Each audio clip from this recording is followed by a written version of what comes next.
మీరు కేటీఆర్ గారిని అనేక సందర్భాలలో కాళేశ్వరం పైన నిందలేసిండ్రు, డ్రగ్స్ అని నిందలేసిండ్రు, ఈ ఫార్ములా కార్ రేస్ మీద నిందలేసిండ్రు, కాళేశ్వరం ప్రాజెక్టు మీద నిందలేసిండ్రు, విద్యుత్ కొనుగోలు మీద నిందలేసిండ్రు.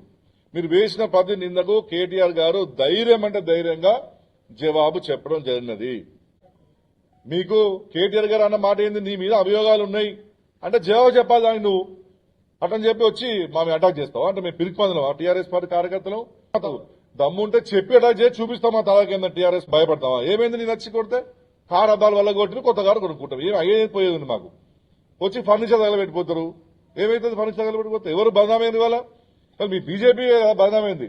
నగరంలో ఇంత దుర్మార్గమైన చర్య తీసుకుంటారని చెప్పి ప్రజలు మాట్లాడుతున్న పరిస్థితి వచ్చింది. ఇవాళ ఎట్లయిపోయిందంటే పరిస్థితి, మేము ప్రశ్న పెడితే మా చుట్టూ పోలీసు వలయం అంటే ఎక్కడ నీ గుండాలు వచ్చి మనం కొడుతున్నారు అని చెప్పేసి. ఇక రేపటి నుంచి కరీంనగర్ లో ఎవరు ఫంక్షన్ చేసుకున్నా అక్కడ పోలీసు వాళ్ళు ఉండాలి, ఎవరు షోరూమ్లు ఓపెన్ చేసినా అక్కడ పోలీసు వాళ్ళు ఉండాలి. అంటే ఇది ఒక మాఫియా తయారు చేస్తున్నారా మరి మీరు కరీంనగర్లో?